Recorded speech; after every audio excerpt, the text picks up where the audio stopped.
النهارده بقى جايبه لكم طريقه جديده جدا للعيش الباجت، العيش الفرنسي اللي بتلاقيه في الفرن بقد كده وسعره غالي. هتعمليه في البيت بمكونات بسيطه وهيطلع معاكي هش كده وجميل ومقرمش من بره وطعمه حلو.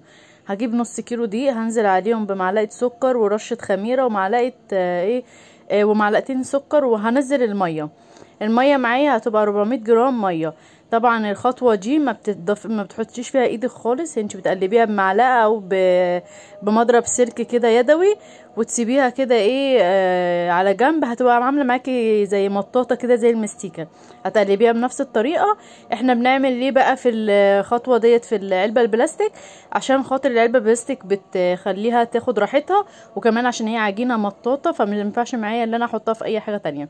بس اسيبها 20 دقيقه، وكل 20 دقيقه بسيبها فيها بجيب ميه وبعمل بايدي كده تراتيف صوابع كده في الميه، واقلبها كده من تحت لفوق.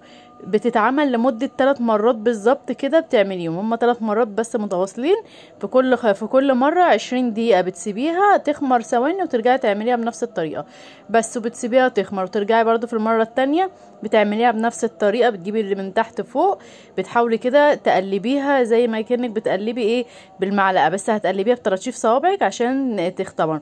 هي دي عجينتها بتتعمل بنفس الطريقة ديت، وعشان بتطلع معاكي مقرمشة وهشة وطعمها مختلف عن اي نوع عيش تاني انت بتعمليه. هجيب بقى دقيق هرشه على الرخامة عشان هنزل بقى العجينة اللي انا خمرتها بنفس الطريقة اللي انت شفتيها. بس هنزل عليها كده بقى بالرخامة. بصوا لما بنزلها بقلب بس البولة بنزلها بنفس الطريقة. بس هاخدها كده بقى بالدقيق، هرش بقى رش الدقيق كده عشان اعرف المها، عشان بتلزق في الايدين. هقلبها كده يمين وشمال كده، يعني هطبقها على 4 مرات، وهبدأ بقى كده اعملها بنفس الطريقة. بس بجيب بقى الآلة بتاعتي بتاعت التقطيع، بقطعها كده. النص كيلو ده عمل معايا 3 رغيفة بس طلعوا كبار، وعلى قد مقاس الصينية يعني هتوظبي كده ال3 رغيفة يبقوا مقاس واحد، ونفس مقاس الصينية انت بتعمليها.